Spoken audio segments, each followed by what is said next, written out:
በስመ አብ ወወልድ ወመንፈስ ቅዱስ አሐዱ አምላክ አሜን። ከእግዚአብሔር አብ ከአባታችን ከመድኃኒታችን ከኢየሱስ ክርስቶስ ጸጋና ሰላም ለሁላችን ይሁን። የልዑል እግዚአብሔር ቤተሰቦች በያላችሁበት ቦታ ሆናችሁ ይህንን መንፈሳዊ መርሃ ግብር የምትከታተሉ ሁላችሁ የጌታ ጸጋና ሰላም ይብዛላችሁ ይብዛልን እላለሁ። በዚህ ሰዓት ሕያው የሆነውን የእግዚአብሔርን ቃል እንካፈላለን። እግዚአብሔር አምላካችን ለልባችን የሚናገር በቃሉም ወደ ቀናው ጎዳና የሚመራን በቃሉም የሚያነጻን በቃሉ የሚመግበን የሚያሳርፈን አምላክ ነው።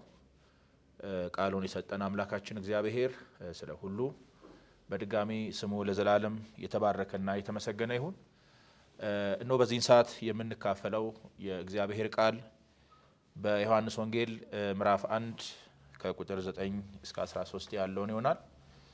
በዚህ አንቀጽ ወይም አሁን ባልኳችሁ በምዕራፍ 1 ቁጥር 9 እስከ 13 ባለው ክፍል ውስጥ እግዚአብሔር የሚናገረንን እንካፈላለን። በቅድሚያ ግን ቃሉን በጌታ በኢየሱስ ክርስቶስ ስም አነባለሁ።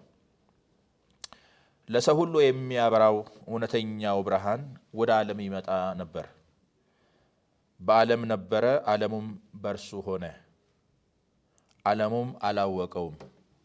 የእርሱ ወደ ሆነው መጣ፣ የገዛ ወገኖቹ አልተቀበሉትም። ለተቀበሉት ሁሉ ግን በስሙ ለሚያምኑ ለነሱ የእግዚአብሔር ልጆች የሆኑ ዘንድ ስልጣን ሰጣቸው። እነሱም ከእግዚአብሔር ተወለዱ እንጂ ከደም ወይንም ከስጋ ፈቃድ ወይንም ከወንድ ፈቃድ አልተወለዱም ይላል። ስለ ቃሉ በድጋሚ የአምላካችን የልዑል እግዚአብሔር ስም የተመሰገነና የተባረከ ይሁን። የምንካፈለው ወይም አሁን ላነበብነው ለዚህ ክፍል በእምነት የሚገኝ ልጅነት በሚል ነው የምንካፈለው። እግዚአብሔር አምላካችን ስለሚያስተምረን ስሙ ለዘላለም የተባረከ ይሁን። እንደሚታወቀው ሁሉም በሚባል ደረጃ የሰው ልጅ ሁሉ የሆነ ወይም ሰው ሁሉ መታወቅን ወይንም በዚህ ዓለም ሲኖር ታዋቂ መሆንን እንዲሁም ባሻገር ደግሞ ተወዳጅ መሆን ወይም ደግሞ በሰው ዘንድ ታላቅ ስፍራ ማግኘትን የማይወድና የማይፈልግ ማንም ሰው የለም። ይሄ በራሱ ክፉ አይደለም። ሰው ሆኖ መወደድን የማይሻ ሰው ሆኖ ክብርን የማይሻ ሰው ሆኖ ታዋቂ መሆንን የማይሻ ማንም የለም። ሰዎች ለመወደድ፣ ሰዎች በዚህ ዓለም ላይ የክብር ስፍራ ለማግኘት፣ ሰዎች በሰው ዘንድ የከበሬታን ስፍራ ለማግኘት የማይፈነቅሉት ድንጋይ የማያደርጉት ነገር የለም እና በራሱ ደስ ይላል። በራሱ ክፉ ነገር አይደለም። ነገር ግን ከሁሉ የላቀውና እጅግ የከበረው እውነት እና እጅግ ተወዳጅና ተነጻጻሪና ወደረኛ የሌለው አንድ እውነት ወይም አንድ የከበረ ነገር አለ። እሱም የእግዚአብሔር ልጅ መሆን ነው። የእግዚአብሔር ልጅ መሆን ቅድም ካልኳቸው በዚህ ዓለም ላይ ክብርን ከማግኘት የእግዚአብሔር ልጅ መሆን ተወዳጅ ከመሆን የእግዚአብሔር ልጅ መሆን ታዋቂ ከመሆን ጋር ሲነጻጸር እዚህ ገባ የማይባል ወደረኛ የሌለው ብቸኛ የሆነና ንዑድና ክቡር የሆነ እውነት ነው የእግዚአብሔር ልጅ መሆን ማለት ነው። እና ስለዚህ ስለ እግዚአብሔር ልጅነት ወይንም እንዳልኳችሁ አሁን ላነበብኩት ለዚህ ክፍል ወይም ክፍለ ንባብ የሰጠሁት ርዕስ በእምነት ስለሚገኝ ልጅነት የሚል ነው እና ስለዚህ የእግዚአብሔር ልጅነት በክርስቶስ ኢየሱስ በማመን ስላገኘነውና ስለተካፈልነው ልጅነት ነው የምንማማረው እና እግዚአብሔር አምላካችን ስለሚያስተምረን ስሙ ለዘላለም የተባረከ ይሁን። ቁጥር 12 ላይ ያለውን መነሻ እንግዲህ በማድረግ ነው የምንካፈለው ማለት ነው። የእርሱ ወደ ሆነው መጣ፣ የገዛ ወገኖቹ አልተቀበሉትም። ለተቀበሉት ሁሉ ግን በስሙም ለሚያምኑት ለነሱ የእግዚአብሔር ልጆች የሆኑ ዘንድ ስልጣንን ሰጣቸው፣ መብትን ሰጣቸው፣ እድልን ሰጣቸው ይላል። ስልጣን የሚለው ቃል ከዛ ጋር ስለሚያዝ የእግዚአብሔር ልጅ የመሆን መብት፣ የእግዚአብሔር ልጅ የመሆን እድል እንዳገኘን በክርስቶስ በማመን የእግዚአብሔር ልጅነትን እንዳገኘን ራሱ ወንጌላዊው ጸሐፊ በነገረን ክፍለ ንባብ ውስጥ እንመለከታለን። ታዲያ ከዚህ ልጅነት ጋር ተያይዞ የምንካፈላቸው ነገሮች አሉ። የመጀመሪያው ስለ ልጅነት ወይንም በእምነት ስለሚገኝ እግዚአብሔር ልጅነት ስንመለከት ልጅነት በመጀመሪያ ደረጃ በተፈጥሯዊ መንገድ የሚገኝ አይደለም። ልጅነት ወይም የእግዚአብሔር ልጅነት በተፈጥሯዊ መንገድ የሚገኝ አይደለም። እንደምታውቁት ሰው ሁሉ የእግዚአብሔር ፍጡር እንደሆነ መጽሐፍ ቅዱስ ይናገራል። በዘፍጥረት ምዕራፍ 1 ቁጥር 26 ላይ ተጽፎ እንደምናገኘው እግዚአብሔር ሰውን በመልኩና በምሳሌው ፈጠረ ይላል ማለት ነው። እና የሰው ዘር አጠቃላይ ወይም በአጠቃላይ የአዳም ልጅ ወይም የአዳም ፍጥረት የሆነ ሁሉ የእግዚአብሔር ፍጥረት ነው። እግዚአብሔር የፈጠረው ፍጥረት ነው። ምሳሌ እግዚአብሔር የሁሉ አባት ነው ሲባል አንደኛ እግዚአብሔር የፍጥረት ሁሉ ምንጭ ነው ማለት ነው። እግዚአብሔር የፍጥረት ሁሉ አስገኝ ነው ማለት ነው። እና በአስገኝነቱ እግዚአብሔር በፈጣሪነቱ ዘመንን በማስገኘቱ የዘመን አባት የዘላለም አባት ተብሏል። ከዛም ባሻገር ደግሞ የፍጥረት ሁሉ ምንጭና የፍጥረት ሁሉ አስገኝ እንደመሆኑ ደግሞ እግዚአብሔር የሁሉ አባት ተብሏል። ግን በሌላ ቋንቋ ደግሞ በአዲስ ኪዳን ደግሞ በስፋት እንደምናገኘው እግዚአብሔር አባት ሲል እግዚአብሔር የፍጥረት ሁሉ ምንጭና እግዚአብሔር የፍጥረት ሁሉ አስገኝ ከመሆኑ ጋር የተያያዘ አይደለም። ከዳግመኛ ልደት ጋር ሰዎችን እግዚአብሔር በመንፈስ ከመውለድ ጋር እግዚአብሔር በክርስቶስ ኢየሱስ ያመኑትን ከማዳን ጋር ሕይወትን ከማካፈል ጸጋን ከማካፈል የልጅነትን ክብር ከማጎናጸፍ ጋር ተያይዞ የቀረበ ሐሳብ ነው እግዚአብሔር አባት ሲባል ማለት ነው። ስለዚህ እግዚአብሔር የፍጥረት ሁሉ ምንጭ ወይም ሰው ሁሉ የእግዚአብሔር ፍጡር ነው። ነገር ግን ሰው ሁሉ የእግዚአብሔር ልጅ አይደለም። ሰው የእግዚአብሔር ልጅ እንዲሆን ከእግዚአብሔር ዳግመኛ መወለድ አለበት ማለት ነው። ወይንም የመንፈስ ልጅነትን ማግኘት አለበት ማለት ነው። ስለዚህ ልጅነት አንደኛ በተፈጥሯዊ መንገድ የሚገኝ አይደለም፣ ወይም በሌላ ቋንቋ በዘር የሚገኝ አይደለም። እዚሁ ምዕራፍ 1 ቁጥር 13 ላይ እንደተናገረው እነሱ ከእግዚአብሔር ተወለዱ እንጂ ከደም ከስጋ ወይንም ከወንድ ፈቃድ አልተወለዱም ይላል ማለት ነው። ከእግዚአብሔር በደም ከእግዚአብሔር በወንድ ፈቃድ አንወለድም ማለት ነው። ሰው ከእግዚአብሔር ዳግመኛ የሚወለደው በመንፈስ ወይንም በመንፈስ በሆነ ልደት እንደሆነ የእግዚአብሔር ቃል ይናገራል። ወይንም በተጨማሪ እንዲህ ማለት እንችላለን፣ ዳግመኛ መወለድ ከክርስቲያን ከሆነ ቤተሰብ በመወለድም የሚገኝም አይደለም ማለት ነው። ከክርስቲያን ቤተሰብ ክርስቲያን ወንድ ክርስቲያን ሴት ከሆነ አብራክ የተወለደ አንድ ብላቴና ከነሱ እንኳን ስለተወለደ ከእግዚአብሔር ዳግመኛ ይወለዳል ማለት ግን አይደለም። ዳግመኛ የምንወለደው በመንፈስ እንደሆነ እናስተውላለን ማለት ነው። ስለዚህ ልደት ወይም ዳግመኛ መወለድ በአዲስ ቋንቋ ወይም በአዲስ ኪዳን ክፍል ውስጥ የመንፈስ ልደት ተብሎ ተጠርቷል ማለት ነው። ታስታውሱ ከሆነ ጌታችን ኢየሱስ ክርስቶስ ስለ ዳግመኛ መወለድ ሲናገር በዮሐንስ ወንጌል ምዕራፍ 3 ከስጋ የተወለደ ስጋ ነው፣ ከመንፈስ ደግሞ የተወለደ መንፈስ ነው ይላል ማለት ነው። ሰው ሁለት ልደት አለው ማለት ነው። በሌላ ቋንቋ የመጀመሪያው የስጋ ልደት ነው። ሰው ከእናት አባቱ የሚወለደው ወይንም ደግሞ ወደዚህ ዓለም የሚመጣበት ያ ልደት የስጋ ልደት ተብሎ ይጠራል ማለት ነው። ሁለተኛው ደግሞ ከመንፈስ መወለድ ከእግዚአብሔር መወለድ እሱ መንፈሳዊ ልደት ተብሎ ተጠርቷል ማለት ነው። ስለዚህ በመጀመሪያ የምናስተውለው በመንፈስ የምናገኘው ልደት በተፈጥሯዊ መንገድ የሚገኝ እንዳይደለ እናስተውላለን ማለት ነው። ስለዚህ የመንፈስ ልደት ያስፈልጋል ማለት ነው። ጌታችንም ቅድም እንዳልኳችሁ በዮሐንስ ወንጌል ምዕራፍ 3 ላይ እንደተናገረው ሰው ከውሃና ከመንፈስ ካልተወለደ በቀር ወደ እግዚአብሔር መንግሥት ሊገባ አይችልም። ወይንም ደግሞ እዛው ክፍል ውስጥ ሰው ከመንፈስ ካልተወለደ የእግዚአብሔርን መንግሥት ሊያይ አይችልም ብሏል ማለት ነው። የእግዚአብሔርን መንግሥት ለማየት ወደ እግዚአብሔር መንግሥት ለመግባት ሰው ከውሃና ከመንፈስ ማለት ሰው ከቃሉና ከመንፈስ ቅዱስ ዳግመኛ መወለድ መቻል አለበት ማለት ነው። የመንፈሳዊ ልደት ምንጩ ቃሉና የመንፈሳዊ ልደት ምንጩ የእግዚአብሔር መንፈስ ነው።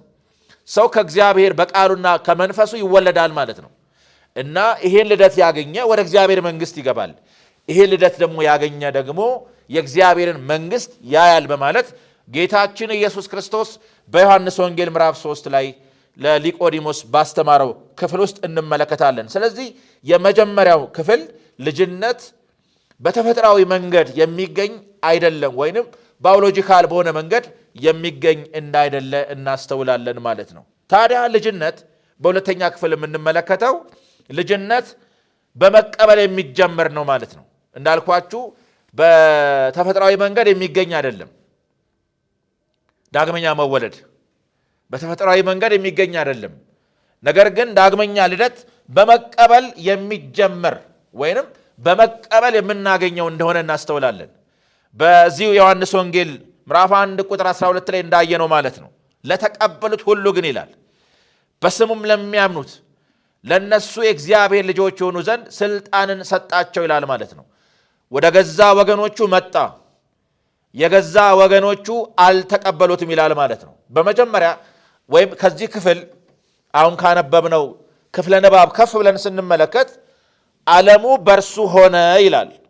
ዓለም በጌታችን በኢየሱስ ክርስቶስ የተገኘ ዓለም በእግዚአብሔር ወልድ በክርስቶስ ኢየሱስ የተፈጠረ ነው እና ዓለሙ በእርሱ ሆነ ይላል። ደግሞም እሱም በዓለም ነበር ይላል። እኛን ለማዳን የሰውን ሥጋ ገንዘብ አድርገው በመካከላችን ተገኝቷል ጌታችን ኢየሱስ ክርስቶስ እና በዓለም ነበረ ይላል። ነገር ግን ዓለሙ አላወቀውም ይላል ማለት ነው።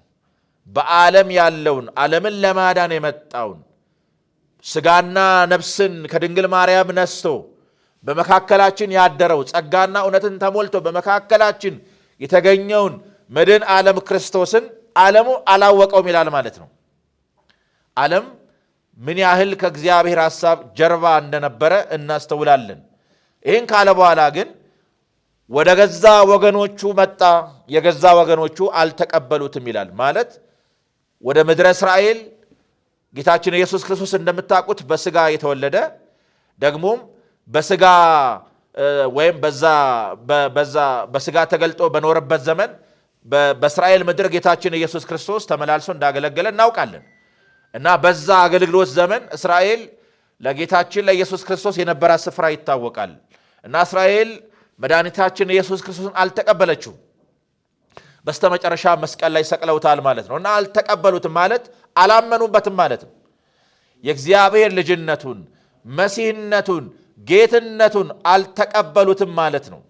እስራኤል ለኢየሱስ ክርስቶስ ስፍራ አልነበራትም ማለት ነው። እስራኤል በጌታችን በኢየሱስ ክርስቶስ ብሔራዊ ክህደት ነው የፈጸመችው ማለት ነው። ይሄንን በአለቆቻቸው በኩል እንደፈጸሙት ወንጌላት በግልጽ ይነግሩናል ማለት ነው። ነገር ግን አለ ለተቀበሉት በስሙም ለሚያምኑ ለነሱ የእግዚአብሔር ልጆች የሆኑ ዘንድ ስልጣንን ሰጣቸው ይላል ማለት ነው። ለተቀበሉት ወይንም ላመኑት ማለት ነው። ለተቀበሉት ላመኑት ለነሱ የእግዚአብሔር ልጆች የሆኑ ዘንድ ስልጣንን ሰጣቸው ስለሚል ልጅነት በመቀበል የሚጀመር ነው ማለት ነው። መቀበል ማለት ማመን ማለት ነው። ግን ለማመን ግን ሰው አስቀድሞ የእግዚአብሔርን ቃል መስማት እንዳለበት መጽሐፍ ቅዱስ በግልጽ ይናገራል። ሰው ለማመን አስቀድሞ ስለሚያምነው ነገር መስማት አለበት። በሮሜ መልእክት ምዕራፍ 10 ቁጥር 17 ላይ እንደምታስታውሱት እምነት ከመስማት ነው፣ መስማትም በእግዚአብሔር ቃል ነው ይላል ማለት ነው እና ሰው የሚያምነው ነገር እንዲኖረው ስለ እውነተኛ እምነት፣ ስለሚያድን እምነት፣ ስለ ልጅነት ስለምንቀበልበት እምነት ስናወራ እውነተኛ እምነት ምንጩ የእግዚአብሔር ቃል ነው እና ሰዎች የእግዚአብሔርን ቃል አስቀድመው ይሰማሉ። መስማት ብቻም አይደለም፣ ለዛ ለሰሙት እውነት አዎንታዊ ምላሽ መስጠት ይኖርባቸዋል፣ ወይንም ለሰሙት እውነት መሸነፍ አለባቸው ማለት ነው። ሰው ለሰማው የእግዚአብሔር ቃል ወይም ሰው የእግዚአብሔርን ቃል ሰምቶ ለዛ ቃል ምላሽ ሲሰጥ፣ አዎንታዊ ምላሽ ሲሰጥ ወይንም ለዛ እውነት ሲሸነፍ አመነ እንላለን ማለት ነው እና ቃሉ ሰዎችን ወደ ማመን ያመጣል ማለት ነው። የእግዚአብሔር ቃል ደግሞ የሚያወራው ወንጌል ደግሞ የሚያወራው ስለ ጌታችን ስለ ኢየሱስ ክርስቶስ ነው። የወንጌል ይዘት የእግዚአብሔር ቃል ማዕከላዊ ሐሳቡ ጌታችን ኢየሱስ ክርስቶስ ነው።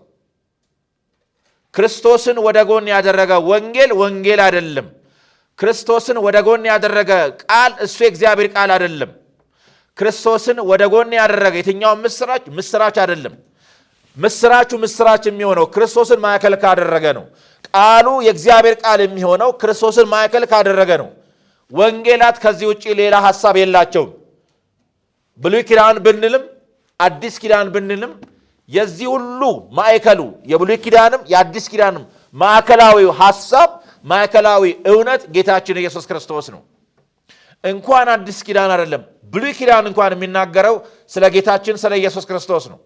በሉቃስ ወንጌል ምዕራፍ 24 ጌታ እንደተናገረው በመዝሙራት በነቢያት እንዲሁም ደግሞ በሕግ ስለ እኔ የተጻፈው ቃል ይፈጸም ዘንድ ይገባል ብዬ የነገርኳችሁ ቃል ይሄ ነው አላቸው ማለት ነው። የነገርኳችሁ ቃል ይሄ ነው አለ። መዝሙራት የሚያወሩት የሕጉ መጽሐፍ የሚያወራው የነቢያት መጽሐፍ የሚያወራው ሁሉ ስለ መሲሁ ነው። እንኳን አዲስ ኪዳን አይደለም። እና ሰዎች ስለ ክርስቶስ በመስማት ክርስቶስን ወደ ማመን ይመጣሉ። ክርስቶስን ወደ ማመን መጡ ማለት ጌታን ተቀበሉ ማለት ነው። ለተቀበሉት ማለት ጌታ ኢየሱስ ክርስቶስን አመኑ ለማለት ነው።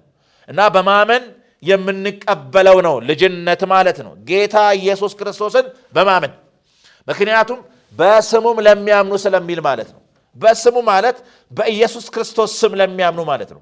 ሰው ኢየሱስ ክርስቶስን አመነ ማለት ጌታን ተቀበለ ማለት ነው። ጌታን መቀበል ማለት ጌታን ማመን ማለት ነው። ጌታን መቀበል ማለት ከጌታ ጋር መተዋወቅ ማለት ነው።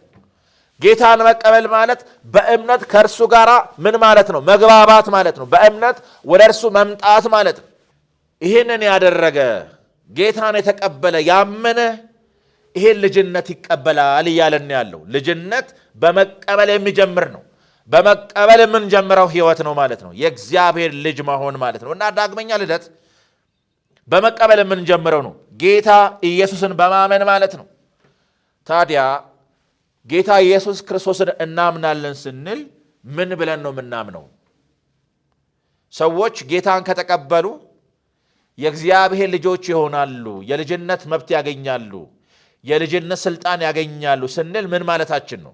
ቅዱሳት መጽሐፍት እንደሚናግሩን ኢየሱስን ማመን ማለት ጌታ እንደሆነ መቀበል ማለት ነው። ኢየሱስ ጌታ እንደሆነ ማመን ማለት ነው። ኢየሱስን እናምናለን ስንል ጌትነቱን እናምናለን ማለት ነው። ኢየሱስ ጌታ ነው ብለን እናምናለን ማለት ነው። ታስታውሱ ከሆነ በሮሜ መልእክት ምዕራፍ 10 ቁጥር 9 ላይ ሲናገር ሐዋርያው እንዲህ አለ፣ ኢየሱስ ክርስቶስ ጌታ እንደሆነ በአፍህ ብትመሰክር እግዚአብሔርም ከሙታን እንዳስነሳው በልብ ብታምን ትድናለህና ይላል። ኢየሱስ ጌታ እንደሆነ ብታምን እግዚአብሔር ከሙታን እንዳስነሳው በልብ ብታምን ትድናለህ። ሰው በአፉ መስክሮ ይድናል፣ በልቡ ማምኖ ይጸድቃል እንዳለው ማለት ነው። የመዳኛው መንገድ ኢየሱስን ማመን ነው ስንል ምን ብለን ነው የምናምነው? ጌታ ነው ብለን በማመናችን ከእግዚአብሔር እንወለዳለን ማለት ነው። ከእግዚአብሔር የመወለጃው መንገድ እምነት ነው። ዳግመኛ የመወለጃው መንገድ እምነት ነው። ምን አይነት እምነት? ኢየሱስን ማመን። ሰው ኢየሱስ ምን ብሎ ነው የሚያምነው? ጌታ ነው ብሎ በማመኑ ከእግዚአብሔር ይወለዳል ማለት ነው። ይሄ የአዲስ ኪዳን እውነት ነው። እውነት ነው። የጌቶች ጌታ ነው። የነገስታት ሁሉ ንጉሥ ነው ጌታችን ኢየሱስ ክርስቶስ። ስለዚህ በእውነተኛ እምነት ኢየሱስ ጌታ ነው፣ ጌታዬ ነህ፣ አንተ የኔ ገዢ ነህ፣ የሕይወቴ መሪ ነህ፣ እኔ አንተ ባሪያ ነኝ ብለን ስናምን ማለት ነው። ሰው ኢየሱስ ጌታ ነው ካለ እሱ ደግሞ ባሪያ ነው ማለት ነው። የክርስቶስ ባሪያ፣ የጽድቅ ባሪያ፣ የመታዘዝ አገልጋይ ነው ማለት ነው። መምህሩን የሚመስል የመምህሩ ደቀ መዝሙር ነው ማለት ነው። ሰው ሰይጣንን ክዶ ኢየሱስን ጌታ አድርጎ ይቀበላል ማለት ነው። ይሄንን በማመን ሰው ዳግመኛ ይወለዳል ማለት ነው። ሁለተኛው የእግዚአብሔር ልጅ ነው ብለን በማመናችን ከእግዚአብሔር እንወለዳለን። እምነት ይህንን ማዕከል ያደርጋል።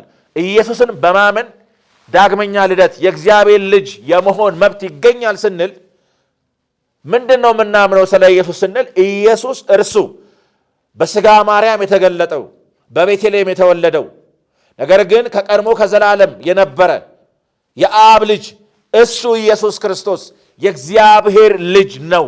የባህሪ ልጅ ነው። ሰው ቢሆንም በመካከላችን በሥጋ ማርያም ወደዚህ ዓለም መጥቶ እኛን ለማዳን በመስቀል ላይ የተሰቀለ የሆነ ቢሆንም እርሱ የሕያው የእግዚአብሔር ልጅ ነው። ዘላለማዊ የእግዚአብሔር ልጅ። እሱ የእግዚአብሔር ልጅ የሆነው ከድንግል ማርያም በተወለደ ጊዜ አይደለም። የእግዚአብሔር ልጅነቱ የጀመረው በቤተልሔም አይደለም፣ ወይንም በትንሣኤም አይደለም። ትንሣኤው የእግዚአብሔር ልጅነቱን አረጋገጠ እንጂ ትንሣኤው ኢየሱስ ክርስቶስን የእግዚአብሔር ልጅ አላደረገውም። ከድንግል ማርያም ሲወለድም የእግዚአብሔር ልጅ አላደረገውም። ከድንግል ማርያም ሲወለድ የሰው ልጅ እንዲሆን አደረገው እንጂ የእግዚአብሔር ልጅ እንዲሆን አላደረገውም። ኢየሱስን የእግዚአብሔር ልጅ ያደረገው ከአብ መወለዱ ነው። መቼ? ከዘላለም። አብ የሆነው ከዘላለም ነው። ወልድም ወልድ የሆነው ከዘላለም ነው። አብ ከጊዜ በኋላ አብ የሆነ ወልድም ከጊዜ በኋላ ወልድ የሆነ አይደለም። አብ የሆነው ወልድን ስለወለደ ነው።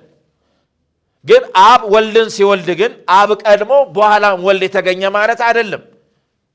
ይሄ ከምንናገረውና ከምናስተውለው በላይ ነው። ግን በዋናነት ግን በአብና በወልድ እንዲሁም በመንፈስ ቅዱስ መካከል ያለውን መንፈሳዊ ኅብረት ለመግለጥ የምንጠቀመው ቃል ነው። አብ ወልድን ይወልዳል፣ ወልድም ከአብ ይወለዳል። ይሄ ዘላለማዊ ነው። በሥላሴ ኅብረት ውስጥ ያለ እውነት ነው ይሄ ማለት ነው። ስለዚህ ኢየሱስ እሱ የእግዚአብሔር ልጅ ነው በማለት በማመን ዳግመኛ እንወለዳለን ማለት ነው። በአንደኛ ዮሐንስ መልእክት ምዕራፍ 5 ቁጥር 1 ላይ ሲናገር ክርስቶስ ኢየሱስ ነው ብሎ የሚያምን እሱ ከእግዚአብሔር ተወልዷልና ይላል።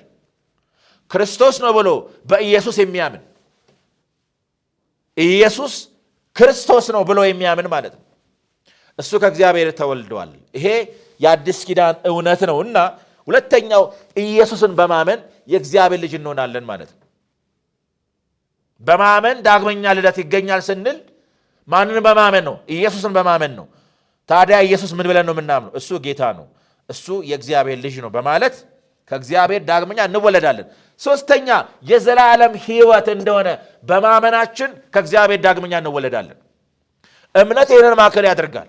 ኢየሱስ እሱ የዘላለም ሕይወት ነው። ሕይወት የሆነ ሕይወት የሚሰጥ የሕይወት ምንጭ ነው። እሱ እውነተኛ አምላክ ብቻ አይደለም፣ እሱ የዘላለም ሕይወት ነው። እንደተናገረው እኔ መንገድና እውነት ሕይወትም ነኝ፣ ከኔ በቀር ወደ አብ የሚመጣ በእኔ በቀር ወደ አብ የሚመጣ ማንም የለም አለ። ሕይወት፣ እውነተኛ የሕይወት መንገድ፣ እኔ ሕይወት ነኝ አለ። ታስታውሱ ከሆነ በዮሐንስ ወንጌል ምዕራፍ 1 ላይ እንደዚህ ይላል፣ በእርሱ ሕይወት ነበረች ይላል፣ ሕይወትም የሰው ብርሃን ነበረች ይላል። ሕይወት በእርሱ ነበረች፣ ሕይወትም የሰው ብርሃን ነበረች ይላል ማለት ነው። የእሱ ሕይወትነት የእኛ ብርሃን ነው ማለት ነው። ኢየሱስ ለእኛ ሕይወት ነው፣ የእኛ በልባችን ላይ የበራ ብርሃን ነው ማለት ነው እና እሱ ሕይወት ነው። ዮሐንስም በመልእክቱ ሲናገር እሱ እውነተኛ አምላክና የዘላለም ሕይወት ነው ይላል። ስለዚህ እሱ ሕይወት ነው። እሱ ሕይወት ነው ብለን እናምናለን ማለት ነው። ከኢየሱስ በቀር ሕይወት የለም ማለት ነው። የዘላለም ሕይወት ያለው በእርሱ ዘንድ ነው። የዘላለም ሕይወት በእርሱ ዘንድም ስላለ እሱ ሕይወት ይሰጣል ማለት ነው። ከኢየሱስ በቀር ሕይወት የሚሰጥ ማንም የለም ማለት ነው። እሱ የሕይወት መገኛ ነው ማለት ነው። ይህንን በማመናችን ከእግዚአብሔር እንወለዳለን ማለት ነው። የመወለጃ መንገድ እምነት ነው። ምን አይነት እምነት? ይሄ እምነት ማለት ነው ጌታ እንደሆነ የእግዚአብሔር ልጅ እንደሆነ ሕይወት እንደሆነ ማለት ነው። በስተመጨረሻ አንድ ነገር ላንሳ ከዚህ ጋር በተያያዘ ማለት ነው። ኢየሱስን ምን ብለን ነው የምናምነው ስንል ብቸኛ የኃጢአት መድኃኒት እንደሆነ ከእርሱ በቀር ሌላ መድኃኒት እንደሌለ በማመን ማለት ነው። ብቸኛ የኃጢአት መድኃኒት ነው ኢየሱስ፣ ብቸኛ ማለት ነው። በማቴዎስ ወንጌል ምዕራፍ 1 ቁጥር 21 እንደተጻፈው ሕዝቡ ከኃጢአታቸው ያድናቸዋልና ስሙን ኢየሱስ ትለዋለህ እንዳለው ማለት ነው። ብቸኛ የኃጢአት መድኃኒት። ሰው ከኃጢአት ለመዳን፣ ሰው ከኃጢአት እስራት ለመፈታት፣ ከኃጢአት ባርነት ለመዳን ለማምለጥ ከፈለገ ብቸኛ የኃጢአት መድኃኒት የሆነውን ኢየሱስ ክርስቶስን ማመን አለበት። ከክርስቶስ ውጪ ሌላ የኃጢአት መድኃኒት የለም፣ በምንም አይገኝም። ለኃጢአት መድኃኒት ሆኖ የተገለጠ መድህን ዓለም ክርስቶስ ብቻ ነው። በሐዋርያት ሥራ ምዕራፍ 4 ቁጥር 12 ላይ የተጻፈው መዳንም በሌላ በማንም የለም እንድንበዘን የሚገባ ለሰዎች የተሰጠ ሌላ ስም ከሰማይ በታች የለምና እንደተባለ ማለት ነው። መዳንም በሌላ በማንም የለም። በማንም ካለ በማንም መዳን የለም። በምንም ካለ በምንም መዳን የለም። በማንም የለም፣ በምንም የለም። ከክርስቶስ ውጪ ማለት ነው። ከጌታ ውጪ ደህንነት የለም። ይህንን በማመን ነው ሰው ዳግመኛ የሚወለደው። ለተቀበሉት በስሙም ለሚያምኑ። በስሙ ማመን ማለት በሌላ ቋንቋ ስም እኮ የማንነቱ መገለጫ ነው። ስም በመለኮት ዘንድ፣ በእግዚአብሔር ዘንድ፣ በመንፈሳዊ ዓለም ዘንድ ስም የማንነት ነጸብራቅ፣ የማንነት መገለጫ ነው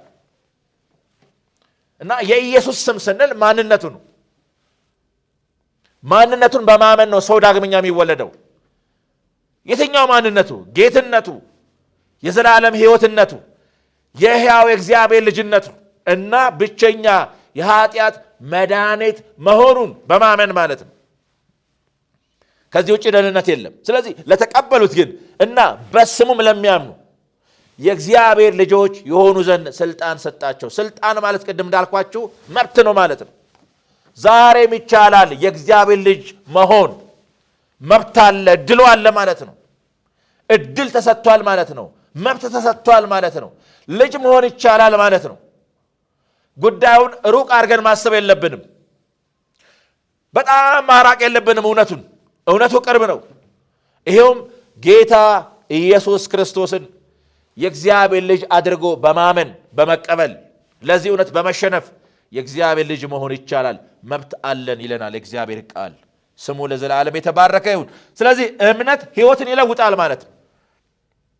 ከእግዚአብሔር እንድንወለድ ያደርጋል ማለት። ሁለተኛው ነጥብ ይሄ ነው። ሶስተኛው ነጥብ ታዲያ ቅድም እንዳልኳችሁ ጌታ ክርስቶስን በማመን የእግዚአብሔር ልጆች እንሆናለን። ምን ብለን ነው የምናምነው? ጌታ እንደሆነ እናምናለን። ምን ብለን እናምናለን? የእግዚአብሔር ልጅ እንደሆነ እናምናለን። ምን ብለን እናምናለን? እሱ የዘላለም ሕይወት ነው ብለን እናምናለን። ምን ብለን እናምናለን? ብቸኛ የኃጢአት መድኃኒት መሆኑን እናምናለን። ኢየሱስን ስናምነው ጌታ ሆይ ካንተ በቀር አዳኝ የለም፣ እኔ ኃጢአተኛ ነኝ፣ እኔ በደለኛ ነኝ፣ በኃጢአት የተጨማለኩ ነኝ፣ ግን አንተ ግን አዳኝ ነህ፣ ጌታ ሆይ አድነኝ ብለን ስናምነው ማለት ነው። ይህንን በማመናችን ብቻ የእግዚአብሔር ልጆች እንሆናለን። በነገራችን ላይ አንዳንዶች እንደሚሉት በእምነት ብቻ ብቻ ብቻ የሚል ቃል መጽሐፍ ቅዱስ ላይ አልተጻፈም እና ብቻ ብለን መጠቀም አንችልም ይላሉ ማለት ነው። ግን አንድ ማስተዋል ያለብን ነገር ሰው በእምነት ነው የሚድነው ከተባለ በቃ በእምነት ነው የሚድነው ማለት ነው። ሌላ መንገድ የለውም ማለት ነው። ምን ጨምረው ተቀጣይ የሆነ ነገር የለም ማለት ነው። እምነት የሚያስከትላቸው ነገሮች እንዳሉ ሆነው ማለት ነው። ሰው በእምነት ይድናል፣ ሰው በእምነት የእግዚአብሔር ልጅ ይሆናል ስንል ሌላ ነገሮች አይጨመሩበትም ማለት ነው። ሌላ ነገር አይታከልበትም ማለት ነው። ግን እምነት የሚያስከትላቸው ነገሮች አሉ። ኋላ እመጣበታለሁኝ። በእርግጥ ሰው በእምነት ይድናል ስንል ሰው በስራ አይድንም ማለት ነው። ሰው የኔ ብሎ በሚያስቆጥረው ጽድቅ ደህንነት አያገኝም። ሰው በሚደክመው ማናቸው መንፈሳዊ ድካሞች፣ ሰው የሚያደርጋቸው ማንኛውም መንፈሳዊ እንቅስቃሴዎች የእግዚአብሔር ሊያደርገው አይችልም። የእግዚአብሔር ሊያደርገን የሚችል ወደ እግዚአብሔር ሊያቀርበን የሚችል ሊያድነን የሚችል እምነት ነው። በእምነት የእግዚአብሔር ልጆች እንሆናለን። የእግዚአብሔር ልጅ ለመሆን የምናደርገው ነገር የለም ከማመን ውጭ። በእምነት ላይ የምንደምረው ነገር የለም ማለት ነው። እምነት ላይ የሚጨመር የሚደመር ነገር የለም ማለት ነው። እምነት ሲደመር ጸጋ ማለት ነው። በቃ ጸጋው በእምነት አድኗቸዋል ካለ ጸጋና እምነት ማለት ነው። ጸጋውን የምንቀበለው በእምነት ነው። ግን የሚገርማችሁ ጸጋውም እምነቱም የእግዚአብሔር ስጦታ ነው። በኤፌሶን መልእክት ምዕራፍ 2 ቁጥር 8 እንደተጻፈው ጸጋ በእምነት አድኗቸዋል ይላል ማለት ነው። እግዚአብሔር ጸጋ ሰጥቶ እኛ ደግሞ እምነት ጨምረን ማለት ነው። አዋተን በመዋጮ ማለት ነው። እኛ እምነት እግዚአብሔር ጸጋ ሰጥቶ በማዋጣት የተገኘ አይደለም። መዋጮ የለውም። በነገራችን ላይ ይሄ መስተዋል አለበት። መዋጮ የለውም። እኛ የምንደምረው የምንጨምረው ነገር የለውም። በማመን ነው ስንል እምነትም እንኳን ቢሆን የእግዚአብሔር ስጦታ ነው። ጸጋው በእምነት ጸጋውም በጸጋ የተሰጠ ነው። እምነትም በእግዚአብሔር ጸጋ የተሰጠ ነው ለእኛ ማለት ነው። እና ይሄንን እናስተውላለን ማለት ነው። ታዲያ አሁን በእምነት የእግዚአብሔር ልጅነት ተገኝቷል፣ ክርስቶስን በማመን የእግዚአብሔር ልጆች ሆነናል ስንል ምን ማለታችን ነው? የእግዚአብሔር ልጅ መሆን ምን ማለት ነው? ዳግመኛ ተወልደን እግዚአብሔር ሁለተኛ ወለደን ልጅነትን አገኘን ስንል የእግዚአብሔር ልጅ መሆን ምን ማለት ነው የሚለውን እንመልከት፣ ነገሩን እንድናስተውል ማለት ነው። የእግዚአብሔር ልጅ መሆን ማለት ሶስተኛው ነጥብ አንደኛ እግዚአብሔር አባታችን ይሆናል ማለት ነው። ልብ በሉ፣ እግዚአብሔር አባታችን ይሆናል። ቅድም መግቢያ ላይ እንደተናገርኩት እግዚአብሔር የፍጥረት ሁሉ ፈጣሪ ነው፣ ግን የፍጥረት ሁሉ አባት አይደለም። ወይንም ሰው ሁሉ የእግዚአብሔር ፍጥረት ቢሆንም ሰው ሁሉ የእግዚአብሔር ልጅ አይደለም። ሰው የእግዚአብሔር ልጅ የሚሆነው ከእግዚአብሔር በመወለድ ነው። በምን? ዳግመኛ ሁለተኛ ልደት ያስፈልጋል። የመንፈስ ልደት ያስፈልጋል። ስለዚህ ከመንፈስ የተወለደ መንፈሳዊ ልደት ያገኘ በማመን መንፈሳዊ ልደት ያገኘ ክርስቲያን እግዚአብሔር አባት ይሆንለታል ማለት እግዚአብሔር አባታችን ይሆናል ማለት ነው። እግዚአብሔር አባታችን፣ እኛ ደግሞ ልጅ እንሆናለን። ይሄ አዲስ ኪዳን የሰጠን ትልቅ ስፍራ ነው። ስፍራዊ ነው ማለት ነው። በስፍራ ያገኘነው ነው ማለት ነው። እግዚአብሔር በክርስቶስ በማመን የዳኑትን እግዚአብሔር በክርስቶስ ያመኑትን ምን አረጋቸው? ልጆቹ አረጋቸው ማለት ነው። ዳግመኛ ወለደን ማለት ነው። ዳግመኛ ወለደን ስንል እግዚአብሔር አባት ሆነን ማለት ነው። ይሄ ልዩ ቀረቤታን የሚያሳይ ነው። ወደ እግዚአብሔር የመቅረባችን ጥግ፣ እግዚአብሔርን ወደኛ የመቅረቡ ጥግ እሱ አባት እኛ ልጆች መሆናችን ወይም ልጅ የመሆናችን እውነት ነው። እግዚአብሔር አባታችን ሆኗል ማለት ነው። በአንደኛ ዮሐንስ መልእክት ምዕራፍ 3 ቁጥር 1 እንደምታስታውሱት እነዚህ ተብሎ ተጽፏል። የእግዚአብሔር ልጆች ተብለን ልንጠራ አብ እንዴት ያለውን ፍቅር እንደሰጠን እዩ ካለ በኋላ እንዲሁም ነን አለ። የእግዚአብሔር ልጆች ተብለን ልንጠራ አብ እንዴት ያለውን ፍቅር እንደሰጠን እዩ አለ። የእግዚአብሔር ፍቅር የተገለጠው በበደላችንና በኃጢአታችን ሙታን የነበርነውን፣ በሰይጣን ግዛት ስር የነበርነውን፣ በዲያብሎስ ሕያዋን የነበርነውን፣ በጨለማው ስልጣን ስር የነበርነውን፣ ከፍጥረታችን የቁጣ ልጆች የነበርነውን፣ በዚህ ዓለም ኑሮ ስርዓት የምንመላለስ የነበርነውን እኛን፣ ኃጢአትን እንደ ውሃ የምንጠጣ የነበርነውን እኛን እግዚአብሔር ልጆቹ ማድረጉ በጣም የሚገርም ነው። ይሄ የእግዚአብሔር የፍቅሩ መገለጫ ነው። እግዚአብሔር ወደደን ስንል የዚህ ፍቅር መገለጫው እኛን ልጆቹ ማድረጉ ነው። ይሄ ቅድም እንዳልኳችሁ ነው። የእግዚአብሔር ልጅ መሆን ማለት በዚህ ዓለም ላይ ዝናን፣ በዚህ ዓለም ላይ ታዋቂነትን፣ በዚህ ዓለም ላይ ሀብትን ከማካበት ወይም ሀብትን ከማከማቸት የሚበልጥ ወደረኛ የሌለው ክቡርና የከበደ እውነት ነው የእግዚአብሔር ልጅ መሆን። እግዚአብሔር አባቴ ነው ማለት እኔ እኮ ልጁ ነኝ የማለት መብት ማለት ነው። ይሄ በጣም መስተዋል አለበት። የሚተካው ነገር የለውም ይሄንን ማለት ነው። የትኛው ምድራዊ ነገር አይተካውም ማለት ነው። ተነጻጻሪ የለውም ማለት ነው። በምንም አይተካም የእግዚአብሔር ልጅ መሆንን። እግዚአብሔር እኮ አባቴ ነው ማለት እኮ በጣም የከበረና እጅግ የገነነ እውነት ነው። ደስታ ነው፣ ረፍት ነው። እግዚአብሔርን በልባችን ያብራልን። የእግዚአብሔር ልጅ መሆን እግዚአብሔር አባታችን ሆነ ማለት ነው። ዳግመኛ ተወለድን ስንል እግዚአብሔር አባታችን ሆነ ማለት ነው። የክርስቶስ አባት አባታችን ሆነ። የዓለም ሁሉ ፈጣሪ አባታችን ሆነ። የዓለም ሁሉ ጌታ አባታችን ሆነ። ይሄ በጣም የሚያሳርፍ እግዚአብሔር እኮ የኔ አባት ነው፣ ሁለተኛ የወለደኝ አባቴ ነው እግዚአብሔር፣ እኔ እኮ ልጁ ነኝ የማለት መብት አግኝተናል ማለት ነው። እግዚአብሔር ክብር ይሁንለት። ሁለተኛ ልጅ ሆንን ማለት እግዚአብሔር አባታችን ሆነ ስንል ደግሞ ተጨማሪ ምን አለ ማለት ነው? ወራሽ ሆነናል ማለት ነው። የእግዚአብሔር ወራሽ ነን።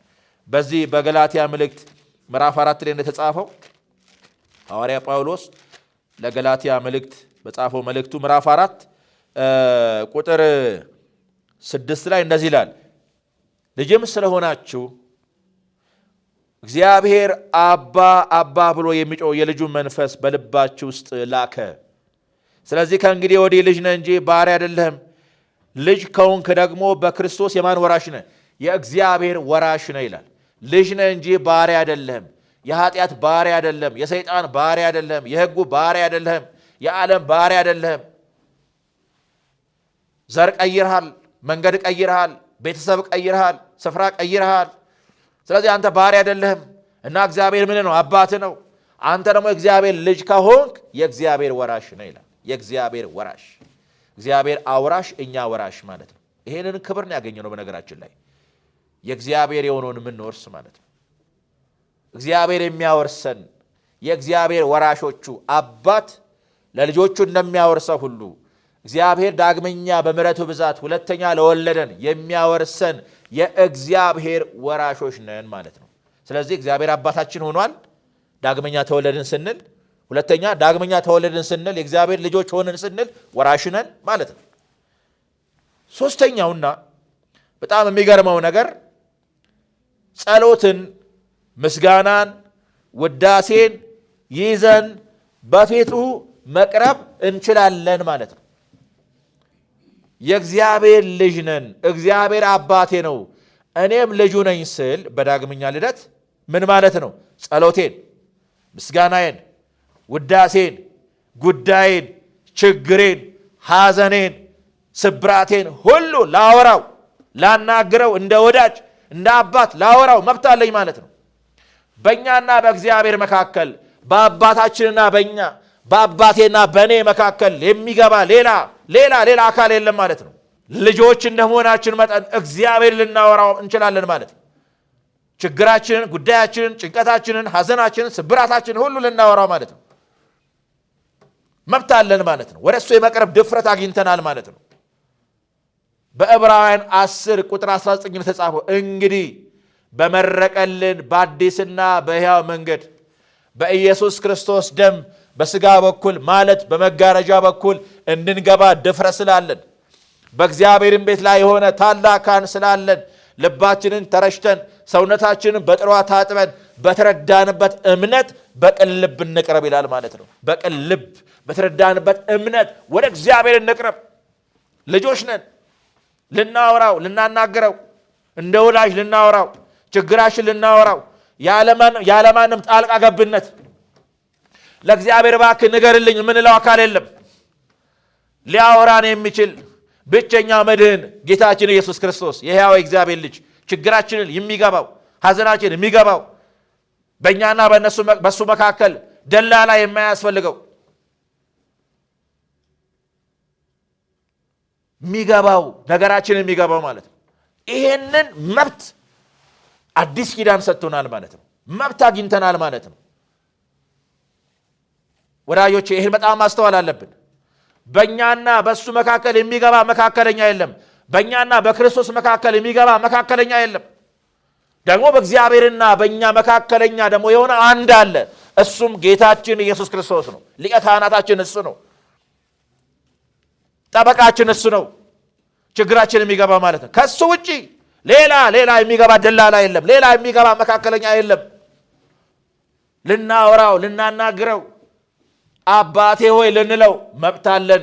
ይህንን አዲስ ኪዳን ሰጥቶናል። መብት ማስተዋል አለብን። ስለዚህ ልጆች ነን ስንል ይሄን ማለታችን ነው። ስለዚህ ልጆች ነን ስንል ይሄንን ማለታችን ነው። ይሄንን መረዳት በጣም አስፈላጊ ነው። ብዙ ማለት ይቻላል። ክብር ለእግዚአብሔር ይሁን።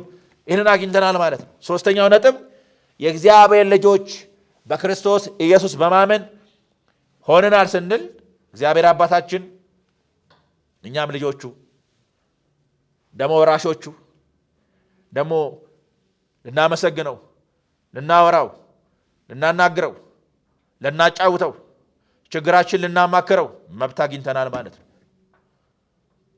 በእኛና በእሱ መካከል የሚገባ ማንም የለም። ይሄንን መብት ሰጥቶናል ማለት ነው። አራተኛውና የመጨረሻው በዚህ እውነት የምናስተውለው የልጅነት ፍሬ ምንድን ነው የሚል ነው። ልጅነት ፍሬ አለው። ወይንም ልጅ የሆነ በሕይወቱ ይታወቃል ማለት ነው። ወይም የልጅነት ማረጋገጫ ቅድም ያልናቸው ነገሮች አሉ፣ የሰራናቸው መደላደሎች አሉ። ልጅነት በተፈጥሯዊ መንገድ አይገኝም። ልጅነት የሚገኘው ጌታ ኢየሱስ ክርስቶስን በማመን ነው። በእምነት ነው ልጅነትን የምንቀበለው። በእምነት ነው ስንል ኢየሱስን በማመን ነው። ኢየሱስን ምን ብለን ነው የምናምነው? ጌታ አዳኝ ብለን ነው የምናምነው። እሱ የሕያው የእግዚአብሔር ልጅ ነው ብለን ነው የምናምነው። እሱ የዘላለም ሕይወት ነው ብለን ነው የምናምነው። እሱ ብቸኛ የኃጢአት መድኃኒት ነው ብለን ነው የምናምነው። ከዚህ ውጭ ሌላ እምነት የለም።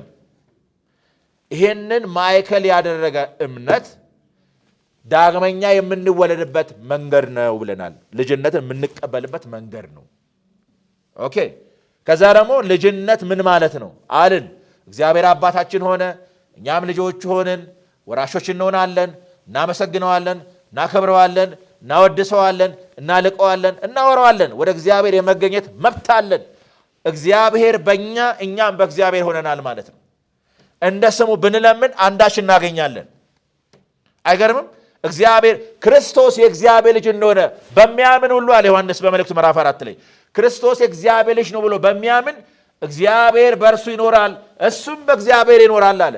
እግዚአብሔር በእኛ እኛም በእግዚአብሔር እንኖራለን። ይሄንን መብት አግኝተናል። ሆኖም ታዲያ ይሄ የሆነለት ይሄንን የተቀበለ አንድ ሰው ልጅነቱ በምን ይታወቃል? በእርግጥ ክርስቲያን ነኝ ያለ ሁሉ፣ አማኝ ነኝ ያለ ሁሉ፣ ዳግመኛ ተወልጃለሁ ያለ ሁሉ ላይወለድ ይችላል። ጌታ ሆይ ጌታ ሆይ የሚል በስመ ክርስቲያን የሚመላለስ ግን በስራው እግዚአብሔርን የሚክድ ሰው ሊኖር ይችላል። ጌታም እንደተናገረው ዛፍ ከፍሬው ይታወቃል እንዳለው ክርስቲያንም በሕይወቱ ይታወቃል። የእግዚአብሔር ልጅም የሆነ በፍቅሩ ይታወቃል። የእግዚአብሔር ልጅ የሆነ በሕይወቱ ይታወቃል። ሕይወት አባታችን ማን እንደሆነ ይገልጣል ማለት ነው። ወይንም ልጅ በሚሰራው ስራ አባቱን ይገልጣል። ክርስቲያንም እንደዛ ነው። በሕይወታችን እግዚአብሔርን እንገልጠዋለን። የማይታየው እግዚአብሔር በሚታየው ሰው በኩል ይገለጣል። ወይንም የማይታየው እግዚአብሔር የሱ በሆኑት በልጆቹ ሕይወት እግዚአብሔር ይገለጣል። የማይታየው እግዚአብሔር የሱ በሆኑት በልጆቹ ዳግመኛ በተወለዱ በክርስቲያን ሕይወቶች ውስጥ ይገለጣል ማለት ነው። እና የልጅነት መገለጫው ምንድን ነው ስንል አንደኛው ቅድስና ነው። ቅድስና፣ የቅድስና ሕይወት። ምክንያቱም ከቅዱሱ እግዚአብሔር የተወለደ ሁሉ ቅዱስ ነው፣ ጥያቄ የለውም። የተወለደ ከእግዚአብሔር የተወለደ ምንድን ነው? ቅዱስ ነው። እግዚአብሔር ቅዱስ እንደሆነ እግዚአብሔር የተለየ እንደሆነ ሁሉ በጌታ በክርስቶስ በማመን የተቀደሰ በጌታ በማመን የዳነ እውነተኛ ክርስቲያን የተቀደሰ ነው። የተቀደሰ ከሆነ ደግሞ ይቀደሳል። ቅድስናን ተግባራዊ ያደርጋል። በቅድስና ሕይወት ይመላለሳል። መቀደስ የልጅነት ፍሬ ነው። የእግዚአብሔር ልጅ ለመሆን አይደለም ምንቀደሰው። ቅድም እያቸዋለሁ። በእምነት ላይ የምንጨምረው ነገር የለም፣ ግን እምነት የሚያስከትላቸው ነገሮች አሉ። ከነዚህም ከሚያስከትላቸው ነገሮች ምንድን ነው? አንዱ የቅድስና ሕይወት፣ የመታዘዝ ሕይወት። ይሄ አንዱ ነው ማለት ነው። ሁለተኛው በፍቅር መመላለስ ነው። ዮሐንስ እንደነገረን በመልእክቱ ምዕራፍ 5 ቁጥር 1 ላይ ክርስቶስ ነው ብሎ በኢየሱስ የሚያምን ሁሉ ከእግዚአብሔር ተወልዷል ካለ በኋላ ወላጁንም የሚወድ ሁሉ ከእርሱ ደግሞ የተወለደውን ይወዳል አለ። የእግዚአብሔር ልጅ የሆነ ሁሉ ከእግዚአብሔር የተወለደውን እንዲሁ ምን ያደርጋል? ይወዳል ማለት ነው። ስለዚህ በፍቅር፣ በትህትና፣ በቅድስና፣ በትህትና፣ በቅንነት ብዙ ነገሮችን ማንሳት እንችላለን። ስለዚህ የቅድስና መገለጫ፣ የፍቅር መገለጫ፣ የቅንነት መገለጫ ብዙ ማንሳት ይቻላል። እነዚህ የእግዚአብሔር ልጆች የመሆናችን ፍሬዎች ናቸው። ታስታውሱ ከሆነ ሐዋርያው ጳውሎስ በኤፌሶን መልእክት ምዕራፍ 5 ላይ እንግዲህ የእግዚአብሔር ልጆች ከሆናችሁ በፍቅር ተመላለሱ፣ የእግዚአብሔር ልጆች ከሆናችሁ በብርሃን ተመላለሱ፣ የእግዚአብሔር ልጆች ከሆናችሁ በጥበብ ተመላለሱ ይላል። ለምን? አባታችን እግዚአብሔር ፍቅር እንደሆነ፣ አባታችን እግዚአብሔር ብርሃን እንደሆነ፣ አባታችን እግዚአብሔር የጥበብ ሁሉ ምንጭና መገኛ እንደሆነ ሁሉ ከእግዚአብሔር የተወለዱ ክርስቲያኖች በፍቅር ይመላለሳሉ። ምክንያቱም በዳግመኛ መወለድ የእግዚአብሔር መለኮታዊ ፍቅር በልባችን ፈሷል። ይህንን ሐዋርያው በሮሜ መልእክት ምዕራፍ 5 ላይ ይነግረናል ማለት ነው። እግዚአብሔር ፍቅሩን በመንፈስ ቅዱስ አማካይነት በልባችን ምን አድርጓል? አፍስሷል ማለት ነው። ፍቅር ተካፍለናል። በነገራችን ላይ ሕይወት ብቻ አይደለም የተካፈልነው፣ የእግዚአብሔርን ፍቅር ተካፍለናል። በዚህ ፍቅር ደግሞ ምን እናደርጋለን? እርስ በርስ እንዋደዳለን። የእግዚአብሔር ነኝ ብሎ ከእግዚአብሔር የተወለደውን እውነተኛ ክርስቲያን መጥላት አይቻልም ማለት ነው። በእርግጥ እውነተኛ ክርስቲያን ብቻ አይደለም፣ ሰዎችን ሁሉም ጭምር መጥላት አንችልም ማለት ነው። በጥላቻ አንመላለስም ማለት ነው። ጥላቻ ያለመዳን፣ ጥላቻ የኃጢአት መገለጫ ነው። ወንድሙን የሚጠላ እርሱ ነፍሰ ገዳይ ነው ተብሎ ተጽፏል ማለት ነው። ጥላቻ ለቅዱሳን አይመከርም። ጥላቻ ለቅዱሳን አይስማማም። ለእኛ ቫይረስ ነው ማለት ነው። ጥላቻ አይመከርም። ጥላቻ ያለመዳን ምልክት ነው። ቅድስና የእግዚአብሔር ልጆች የመሆናችን መገለጫ ነው ማለት ነው። ከተቀበልነው ሕይወት የተነሳ፣ ከተካፈልነው ዘር የተነሳ፣ ከተቀበልነው ጸጋ የተነሳ ይቻላል። ጸጋ ተካፍለናል፣ ሕይወት ተካፍለናል፣ ዘር ተካፍለናል። በተስፋ ቃል የመለኮት ባህሪ ተካፋዮች ሆነናል። እንችላለን ማለት ነው። የእግዚአብሔር ሆኖ አለመውደድ፣ የእግዚአብሔር ሆኖ አለመቀደስ አይቻልም ማለት ነው። ትሑት መሆን አይቻልም ማለት ነው የእግዚአብሔር ሆኖ። ስለዚህ እግዚአብሔር አምላካችን ስለ ሁሉ ነገር የተመሰገነ ይሁን። ስለዚህ ምን እያልኩ ነው? ልጅ እንደ አባቱ ባህሪ ይመላለሳል ማለት ነው። እንደ አባቱ ባህሪ እግዚአብሔር አባታችን ነው ካልን ከእሱ ዳግመኛ ተወልደናል። በጸጋ መለኮታዊ ባህሪን ተካፋዮች ሆነናል። የእግዚአብሔር ባህሪን ተካፍለናል ማለት ሁለንተናዊ እግዚአብሔር ባህሪ አይደለም። መለኮታዊ ማንነትን፣ አምላካዊ ማንነትን አንካፈልም። ግን የእግዚአብሔርን ፍቅር፣ ቸርነቱን፣ ፍቅሩን፣ ቅድስናውን፣ ጽድቁን ተካፍለናል። ይህንን በመካፈላችን እኛ የተካፈልን እኛ እናካፍላለን ማለት ነው። ወይንም እያልኳችሁ ነው፣ የተካፈለ ያካፍላል ማለት ነው። ቅድስናውን የተካፈለ፣ ጽድቁን የተካፈለ፣ ፍቅር የተካፈለ ምን ያደርጋል? ይካፈላል ማለት ነው። ያካፍላል ማለት ነው። እና ይህንን እናስተውላለን። ስለዚህ አራተኛው የልጅነት ፍሬ እነዚህ ናቸው። ልጅነት ይታወቃል። ልጅነት መገለጫ አለው ማለት ነው። እና እግዚአብሔር አምላካችን ይህንን ክብር ስለሰጠን ስሙ ለዘላለም የተባረከና የተመሰገነ ይሁን። አንድ ጥያቄ ልጠይቃችሁ እፈልጋለሁ።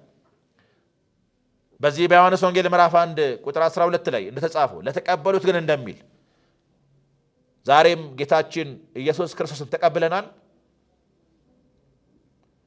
ተቀብለናል ማለት በጌታችን በኢየሱስ ክርስቶስ አምነናል።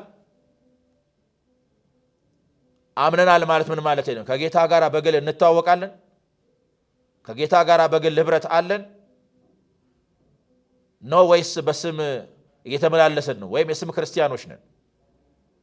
ስለዚህ ወዳጆቼ ለተቀበሉት እንደሚል ጌታችን ኢየሱስ ክርስቶስን ተቀብለናል፣ አምነናል በስሙ። ካመንን ሕይወት ይሆንልናል። እግዚአብሔር ይመስገን። ሌላው እንደ ልጆች እንመላለሳለን። ጌታን ተቀበለናል ወይ ብቻም ሳይሆን እንደ ልጆች እንመላለሳለን። ልጆች ነን የምንል፣ ዳግመኛ ተወልደናል የምንል፣ ዘር ተካፍለናል የምንል እንደ ልጆች ልንመላለስ ይገባል። ስለዚህ በዚህ ሕይወት እንድንጸና ደግሞ ያልተቀበልን ደግሞ ጌታን እንድንቀበል ሕይወታችን፣ መንገዳችን፣ ሕይወታችን ሁሉ እንዲቀየር እግዚአብሔር አምላካችን ጸጋውን በነገር ሁሉ ያብዛልን። የሰማነውን ትምህርት እግዚአብሔር ለፍሬ ለበረከት ያርግልን። ጸጋ በክርስቶስ ኢየሱስ በነገር ሁሉ በያላችሁበት ይብዛላችሁ። ስለሰማን ስለተካፈልነው ቃል እግዚአብሔር አምላካችን ስሙ ለዘላለም የተመሰገነ ይሁን። ጸጋ ይብዛላችሁ። አሜን።